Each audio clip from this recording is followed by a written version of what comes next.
By the age of 18, nearly 1 in 3 adolescents will meet criteria for an anxiety disorder, 31.9%. Between 2007 and 2012 specifically, diagnosis of anxiety rose 20% among 6 to 17-year-old children. In that same time period and in that same age group, diagnosis of depression rose by only 0.2%. Depression rates among adolescents have remained fairly stable, which might be shocking considering how much we hear about it in the news and in the media as a whole. Depression is, of course, a severe issue plaguing the youth of today, but the biggest issue that adolescents are currently facing is undoubtedly anxiety. It now stands as the most common mental health disorder among children today. A large reason why it has become so prevalent among children in recent years is because of the recent rise of technology. The number of American kids with a smartphone rises every single year. More children are gaining access to the worlds of social media, the internet, instant messaging, the list goes on. These relatively new technological outlets, however, have become more than what they were originally intended to be. Social media is no longer just a way of staying in touch with people. The internet is no longer just a way of finding and spreading information. Instant messaging is no longer just a way of communicating with a friend every now and then. All these outlets have become instrumental components of our lives. They have become so instrumental that we are now, in many ways, dependent on the technological devices like smartphones that give us access to these outlets. And what occurs as a result of this rising dependence? You guessed it, more anxiety. So how are schools helping to resolve this issue? How are teachers and administrators looking to alleviate the anxiety of their students? The answer is, they're not. Or at least they're doing a very bad job at it.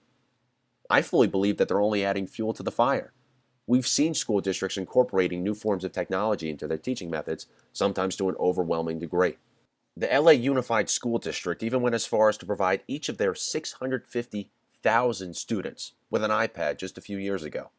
The venture failed miserably, but it highlights how far people are willing to go to implement technology into student coursework. But what they're not acknowledging is the fact that this is only feeding into the cycle of student anxiety. As aforementioned, a huge factor in why children are experiencing increased levels of anxiety is because they're becoming increasingly more dependent on technology. And the education system in America has responded by making students even more dependent on technology. We talked about iPads, but not about laptops. Middle schoolers are now being equipped with their own personal laptops. They have them at school, and then they take them home afterwards to complete assignments and homework. Teachers assume that since kids are being provided with laptops, they'll be able to learn an abundance of new information through a greater quantity of work outside of the classroom.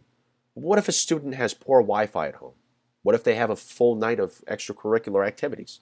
Or what if they're busy doing actual kid stuff? There needs to be a distinction between work and play. After the final bell of the day, a middle school student should be given time to rest, to be with friends, to do what they love. They shouldn't be forced to have their eyes glued to a laptop doing boatloads of schoolwork. The same can go for high schoolers too.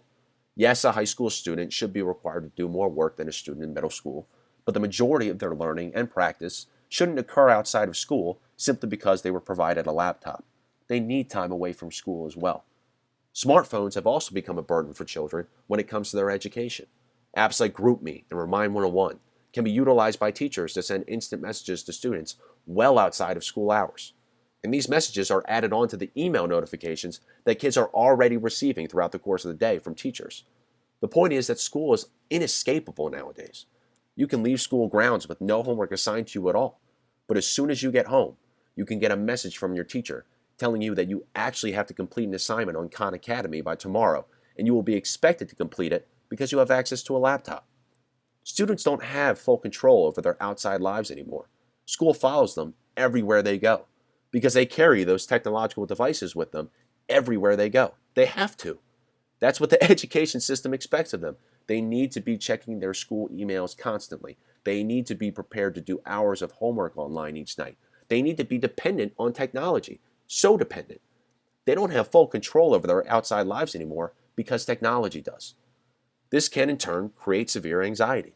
Other cases of anxiety can result from the little face-to-face interaction that comes with high technological dependence. More learning is coming from technology as opposed to in-person instruction. More group projects are online as opposed to in-person cooperation. Students aren't getting as much experience conversing with actual human beings, and this can result in isolation, lesser social skills, and above all, anxiety.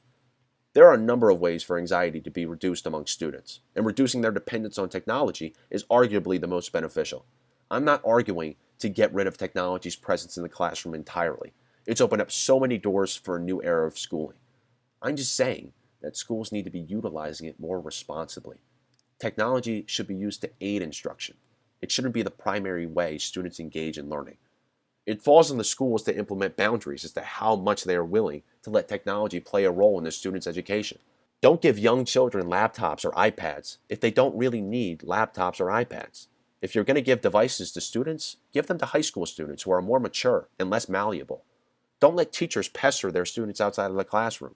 Students should be able to get away from school after an 8-hour day of learning. And don't allow technology to be students' number one way of learning and their number one way of communicating. Encourage more face-to-face interaction and more in-person relationships in education. I get it. Technology is the future. But the future isn't going to be all that bright when a large chunk of the population is going to be hindered by an anxiety disorder. Student anxiety can't be solved, but it can be reduced. Rather than add on to the issue, schools need to take it upon themselves to fight it. And the best way they can do this is to use technology in a more delicate manner.